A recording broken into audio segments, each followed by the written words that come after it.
சூரா அல் அன்ஃபால் அத்தியாயம் 8 மொத்த வசனங்கள் 75. அளவற்ற அருளாளனும் நிகரற்ற அன்புடையோனுமாகிய அல்லாஹுவின் பெயரால். போர்க்களத்தில் எதிரிகளிடம் கைப்பற்றப்படும் பொருட்களை பற்றி முஹம்மதே உம்மிடம் அவர்கள் கேட்கின்றனர். போர்க்களத்தில் எதிரிகளிடம் கைப்பற்றப்படும் பொருட்கள் பற்றி முடிவு செய்யும் அதிகாரம் அல்லாஹுவுக்கும் இத்தூதருக்கும் உரியது என்று கூறுவீராக.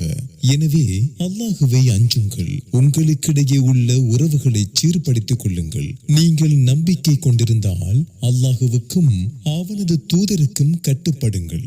நம்பிக்கை கொண்டோர் யார் எனில் அல்லாஹுவை பற்றி கூறப்பட்டால் அவர்களின் உள்ளங்கள் நடுங்கும். அவனது வசனங்கள் அவர்களுக்கு கூறப்பட்டால் அது அவர்களின் நம்பிக்கையை அதிகப்படுத்தும். அவர்கள் தமது இறைவனையே சார்ந்திருப்பார்கள்.